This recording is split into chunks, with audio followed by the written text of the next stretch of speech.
it's I hang out in various like triathlon forums and kind of see, what people are asking about and different things. And often I see beginners say, okay, I have this 12-week training plan that I found on XYZ site. Mhm. Like, is this a good training plan? And so I think the question comes back to that you probably have to answer all the time. Why do I even need a coach if, all of these training plans are available? Well, let me say first that coaches love it when we hear our athletes on social media sites related to triathlon. We just love them going out there, hearing about how everyone else is doing more than them and all this Mm-hmm. stuff. And we just love that. Coaches love that. Yeah, in fact, I put it in, especially for, like Ironman has like every event has like a group, an event page. Like for Mm-hmm. example, like 70.3 Chattanooga, there's an event page, Right. and the athletes will go on there and they'll read about all this stuff other athletes are doing. Oh my gosh, that person did a 70-mile ride and a 10-mile. I mean, why am I not doing as much? And oh my gosh, and then they're hearing things about the event. Oh, this road, it has a pot. And yeah, that I think that gets it. I tell people, especially leading up to Ironman events, I'm like, no social media site. You stay off the events page. If you need to learn something important about the event that's that pertinent, they will email you and tell you. You Mm-hmm. don't need to be trolling every website because it gets up here, um, for sure. So, why do I need a coach? Well, the accountability and the structure for one that I already talked about. Like I have a questionnaire. Like if I have a new athlete, I have these questionnaire I'll send, and one of the things in there is what are the three biggest things you want from your coach? And I don't think I've ever got one back that didn't say accountability. I, Mm-hmm. it says accountability every time. And if you pull, and you know what, I'm sure, because I'm a big believer in that training for a big triathlon, it's like making a pizza. You can make a pizza a lot of different ways in a lot of different styles and get a good pizza. Mm-hmm. And coaching and a training plan can be the same. It doesn't. There's no best one. There's no exact right way to do it. You can have a great race based upon different methodologies. The problem with downloading one off the internet is, in my opinion, is it might not be calibrated for you appropriately. If you have questions, you're not going to get answers. You have the accountability piece, people following you up, asking how our workout went, adjusting future workouts. What do I do if I get sick? How do I incorporate a training race for my big race? All that kinds of stuff. So there's a lot of important stuff out there that can be put in like that you're not going to get with the download. I mean, I have certainly created many of basically loadable type programs in the past. Mm-hmm. People will come to me and I'll make them up 12 weeks, send it on. That's great. I mean, people are saving money because they're not paying me a ton to do that. Obviously, if you're getting stuff for free, you're not paying anything.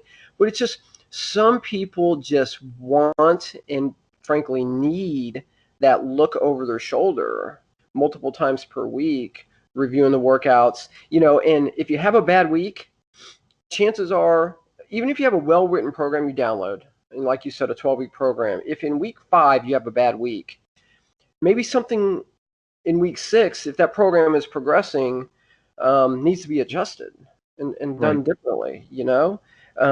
So there's a lot of things that the coach can provide that you're not going to get just by downloading a program. See, and you haven't quite touched on this, but like I know for me, um, on top of, well, at least the stuff that you provide for me, I'm not an expert in cycling. Like I can write all the running workouts, no problem. I have a deep background there, Mhm. whereas like average Joe may not. But I know like you fill in a lot of the gaps that I don't know about. First of all, but uh, you know maybe this doesn't happen with your other athletes, but I find more often it's like having kind of a mental check, instead of being able to second guess yourself, like Mhm. having somebody to bounce, your kind of ideas and struggles off of rather than just saying, I'm doing this today. And then it's like, oh, is it too much? Is it not enough? Is it like, how is it just right? And then questioning yourself. Like, Mhm. so for me, a coach is almost, um, helping the mental game more so than just the the physical aspect. Mhm. No, I get that. I mean, I can definitely see that because I mean, having the sounding board is nice, and when you have an athlete, and you're very good about this as an athlete, is um, explaining how, or in workout comments saying how something felt, how it went, um, because that helps the coach a lot. I mean, if that workout is, maybe that workout's on a specific progression, well, the feedback you give might lead to an adjustment in a future week Hmm. that helps that workout go better now. Maybe adjusting recovery intervals, up or downing the power, or whatever it might be. So yeah, um, and you have to realize, like, for yourself, like your experience, super experience with running, and some people come in this with no experience in anything Right, at right, all. So right. it's like providing that feedback to the coach so they can make adjustments to those kind of things. I mean, that's everything, because I'm sure you.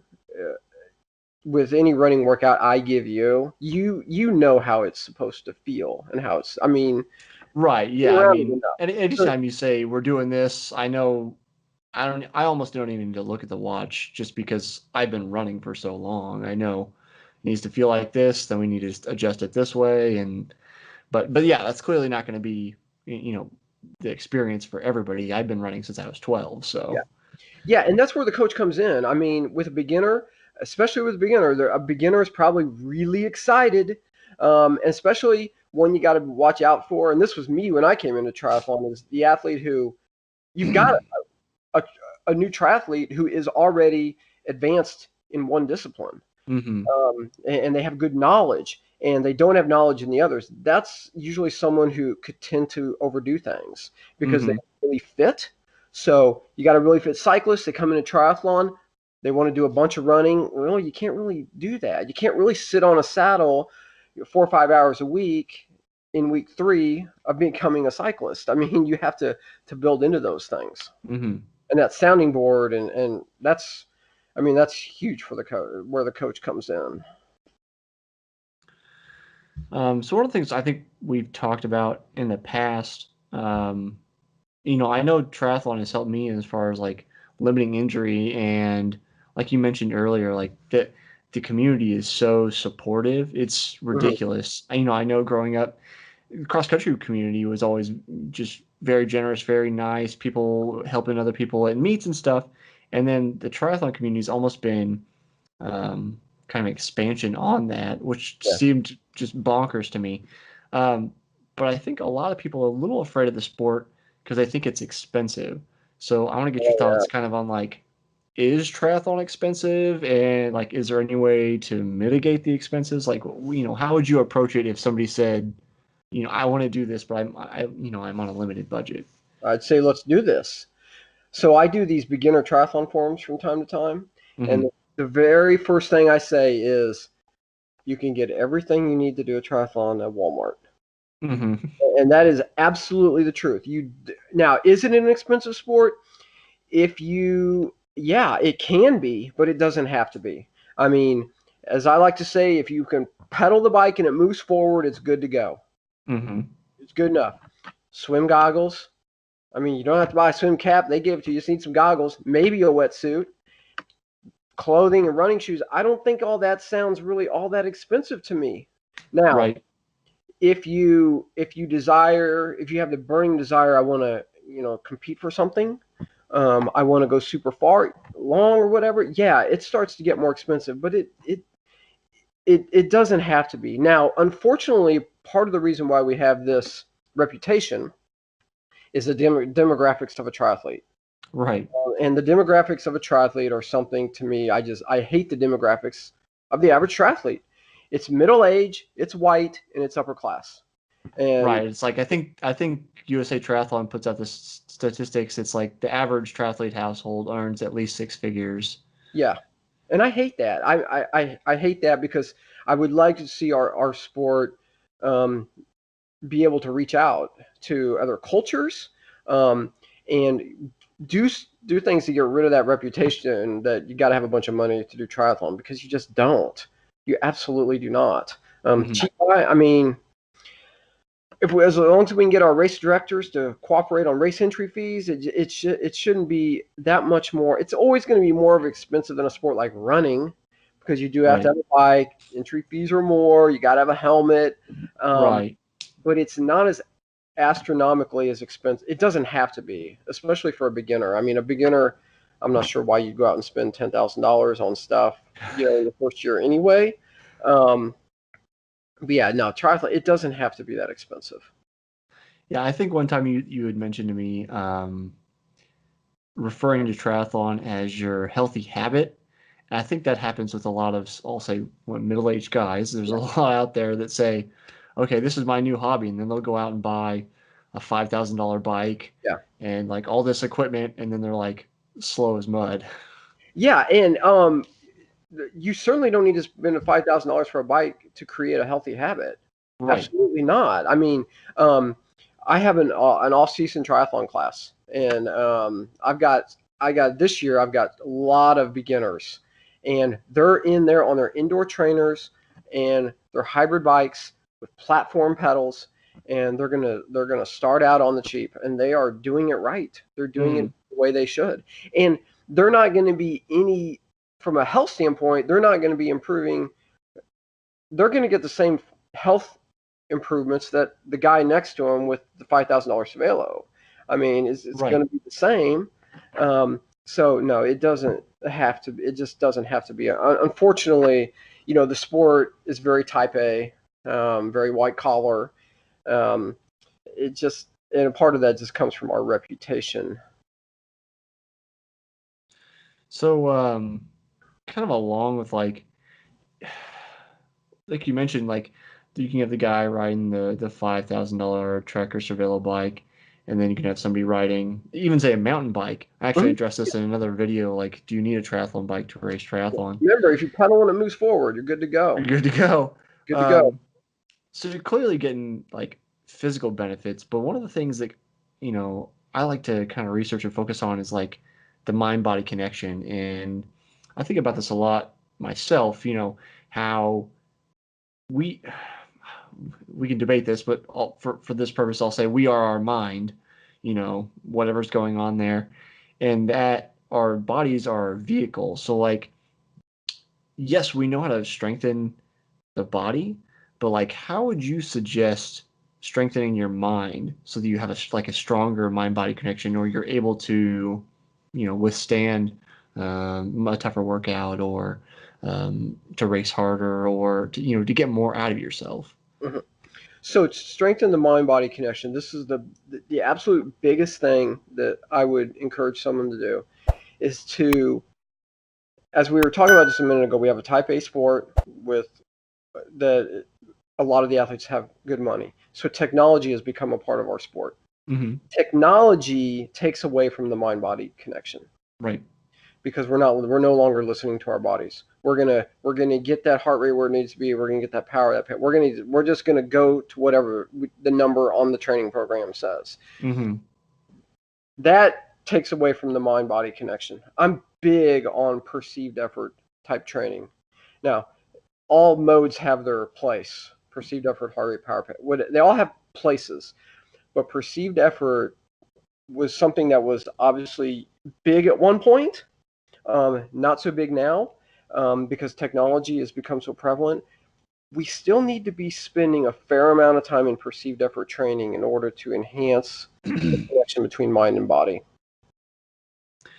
So I actually had my roommate in college who was a walk-on with the cross-country team. Mhm. He just had the darnest time trying to, feel a pace. I'd always talk to him about, you need to feel this pace or feel that pace, and learn, what your body, how everything's firing and feeling, your heart rate and your lungs, to know how to kind of race to your maximum. But it just seemed like he could not get there. Have you ever had an athlete that just seemed to have like no progression, no feeling at all? It's just, complete disconnect between mind and body. Well, the question I would ask for that athlete is, are they training? Are they effort based training, but at different intensity levels? So, are they doing typical, what we commonly refer to as like zone 2, aerobic, endurance building type work. But are they also interval training with perceived effort? So they're feeling like what multiple effort levels feel like. Mm-hmm. Because if you're always doing the same thing, I could definitely see where you'd have a problem with that. But I think what the first thing I would do with that athlete is I would say, let's do perceived effort training, but let's do it with tempo runs. Let's do it with 800 repeats, whatever it might be, to allow that athlete to really feel the difference between different levels of exertion. Okay. Okay. Maybe You do that. There's a really well-known running coach. Maybe you've heard of her, Jenny Hadfield. I'm not familiar, but So she, I'm on her like her email list, and I've looked at, I've seen her website before, and she's big on her. A lot of her training programs are just, they're effort based and mm-hmm. intensity ranges, and she has done some great writing on perceived effort training and talking about how if you train by your effort, it gives you have such a higher ceiling to improve because you're only focused on your effort. So Mm-hmm. what's going to happen is that effort, if you as long as you let's say you have like, she gives like an interval set each week that's relatively similar.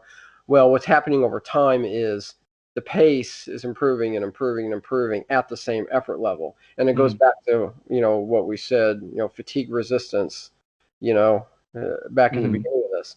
Um, and that's how our bodies get more efficient.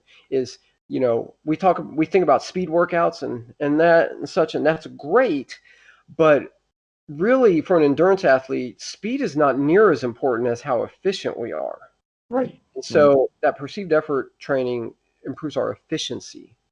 Um, where if you're constantly slaving to a pace, you're going to have days where you're off. You're going to have days where you train too hard, maybe not train hard enough. Mm-hmm. But your perceived effort, they say in football, defense travels, while perceived effort travels. It Mm-hmm. doesn't matter if you're having a bad day, maybe you're getting over an illness or what it might, maybe you're coming back off a down period. Your perceived effort is always there, and it's always ready to improve because it's an efficiency based approach. It's not a chasing a number type approach. Right. Right. So I mean, I guess when I talk to him, you could say it's a repetition thing, and then also breaking up into different RPEs, different Mhm. perceived effort ranges, and really the repetition of doing that over and over that would help him. Yeah, definitely. And what I would do with an athlete like that is, um, you know, at my core, I know we have like, if you look at like training methodologies, we have like 5 zone systems. Hmm. Some coaches have 7. I personally think that if you're training off perceived effort, you have 3. You have an endurance zone, you have a moderate, a tempo, and you have your interval zone. And that's really, I would break it down into those 3, and I would have an athlete work in those because that's going to allow them to feel through the different levels of exertion rather than trying to always feel the same pace all the time. I would mix it up. Yeah, and I always feel like I think you right now we've got 6 zones for my bike Yeah, power. you do. Yeah, But it's almost like we can knock out that bottom one because zone one is like I might as well that's just be sitting recovery. here, That's you warming know. up. Yeah. Right, right. So it's almost like useless at that point. I do want to go back to you had mentioned how it's not just about power and speed, but efficiency. Mhm. So I think most people can agree that swimming, there is a right way to swim. Like technique is so focused on in the swim. Mhm. Um, I don't find it as controversial nowadays, but do you think there is a proper way to run?